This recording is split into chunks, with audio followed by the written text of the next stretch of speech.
What's up, everybody? Welcome back to the channel.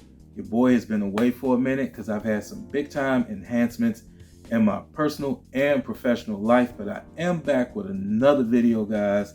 I'm still getting everything together in the current bargain basement, but I'm still the bargain brother. I'm still the prize winning penny pincher. I'm still here to talk money with you guys all the time, not just money in the physical form, but money mindset.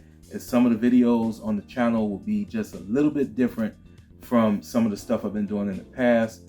But hey, this channel is still all about leveling up. I'm glad you're here. I'm glad you decided to chill with me again. Make sure you help me out with a like and a subscribe. And hey, share this video too if you see any value. In this video, I'm going to talk about why I think that investing in single family homes for a real estate investment is a crummy move. It's a bad move. It's not a good move at all. Let's jump right into it. Now, when you hear me say that, there's a lot of people out there that do really well with single family home investing. As a matter of fact, in the most recent market shifts that we had, one of the reasons why Joe Blow, Mr. and Mrs. Homebuyer, were not able to get into affordable housing was because investors did buy up tons and tons of single family homes. Okay, but I'm not talking about those investors that are buying 100 homes at a time, 50 homes at a time, that are buying like dozens of homes in the same neighborhood. I'm talking about that small investor that maybe has 4 or 5 doors. When I say doors, a door is a unit. So it can be an apartment or a single family home. I'm also referring to cities. So if you are in a small city, when I say a small city, I'm saying like less than 200,000 people, investing in single family homes might work. But in mid-size and large cities, so I'm thinking mid-size cities, about 200 to about maybe 500,000. And then once you get above 500,000, I consider those big cities. Investing in single family homes just ain't the way to go. Let's map out the reasons why. The first one is the cash flow is too low. Okay, so if you go out and you get a mortgage for, say, let's just say the mortgage is $1,500 and you got a house that you can rent out for, say, $2,200.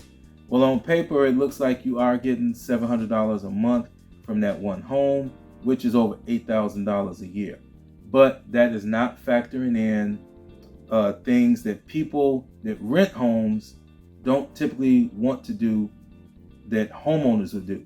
And that's exterior maintenance. So that's cutting grass. If it's seasonal where you live, it may be cutting grass. It may also be shoveling snow. Okay. That's other things like water bills, sometimes that tenants don't pay depending on where you live. It's just other expenses and just basic maintenance in general. I just think that it's not enough cash flow for you to make single family homes in cities an investment. Another thing is a whole liability lies on you if that property is vacant. So I'm going to use a comparison of a multifamily building. Here's a picture of a small multifamily building. This is a 3-unit building in Chicago. If one of the tenants moves out, you got 2 units still occupied. If 2 tenants move out, you still have a unit occupied. With that house, if that tenant moves out, automatically the cash flow is gone. It's completely gone. It's nothing to even cover the mortgage. It's all on you at that point. And it's a nightmare. It could be problems with vandalisms, a break-in, depending on where the property is. And don't get it twisted. Even in what you think are the nicest neighborhoods, criminals have GPS now.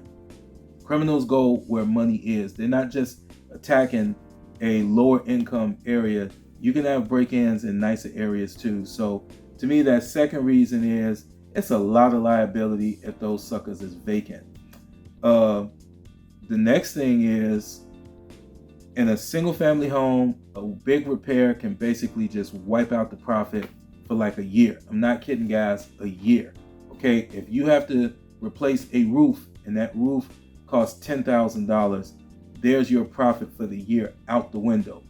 Whereas if you are in using that same scenario, 3-unit building, you have to replace a roof. Well, there's more cash flow coming in to substantiate the cost of the roof. Also, using that same example with the 3-unit building, if you got 3 houses, now you have 3 roofs to contend with. You have 3 foundations to contend with. You have 3 different heating systems, HVAC, to contend with. Whereas 3-unit building, all your issues are in one place. So that's my third reason, is that, one big repair, it can totally screw your budget as far as profit goes for an entire year. The last thing, guys, is single family homes that are used for rental investments are hard to resell. You don't believe me? I'm getting ready to tell you why they are. If you are selling a single family home that is occupied, try getting that tenant to cooperate with investors that want to come in, or homeowners that want to come in and look at that property to buy it. Try getting them to cooperate. Let me know how that goes. Also, if you're an investor, if you are a real investor, you are not paying top market value for a single family home that's tenant occupied. You're just not. You're looking to get it as cheap as you can so you can increase your cash flow. Again, that's why I just think it's not a good investment. If you are a homeowner, you have to contend with, what if they don't move when you close? And you have to forcefully remove them by eviction. Who wants to go through that when they just purchasing a new home? And any good real estate agent is going to tell that prospective homeowner, let's just find a property that's already vacant.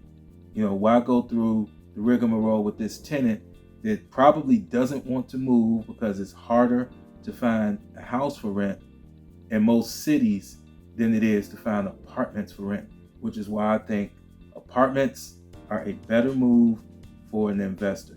So let's recap the 4 reasons, and that's just for this video. There's many more, but here's the 4 reasons that I'm saying that apartments are not the way to go when it comes to real estate investment, particularly in large cities. First reason is cash flow is just too low. And that's one of the biggest reasons you're getting into this. You're getting into this for tax benefits, cash flow, and being able to sell it for a big bag of money on the back end, okay, whenever you get ready to get out of that property. Second reason, too much liability if the property is vacant. If you got a multifamily building, you got tenants still in there if someone moves out of a unit or even 2 units. If you're in that single family home, they vacate the premises. Now it's on you to make sure that that place is secure, to make sure that that place doesn't get vandalized, and you need to let the insurance company know that it's vacant. You may need to register it with the city or town that you live in that it's vacant, if it's going to be vacant for an extended period of time. Just a lot of liability that you don't need. Number 3, one big repair can wipe out your profit budget for the year. Who in the heck wants that? Nobody wants that, right? Enough said on that one. Last but not least, that big bag of money that I told you want on the back end, any real estate investment, try getting it when you have an uncooperative tenant in the property and you're trying to resell that house at top market value. It's probably not going to go the way that you think it's going to go. And I'm just being straight up with you.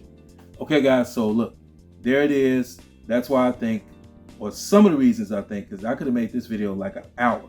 I could have said so much stuff about why I think single family homes just don't work as a real estate investment in large cities. Okay. And again, to me, mid-sized city, small city under 200,000, mid-sized city, 200,000 to about 500,000 residents, maybe 600,000. Anything above 600,000, that's a large city. Okay, so those are the reasons to me, or some of the reasons why it doesn't work. Let me know how you feel about this. Do you have comments about this? Are you telling me that I'm wrong? Because if you are, I'd like to hear your rationale. So I'll look forward to those comments. Don't Don't forget to subscribe, like, and share if you saw any value in this video. And guys, hey, I'm happy to be back. But on that note, for this video, I'm gone. But I will be back soon with more. But for now, I'm 100% out.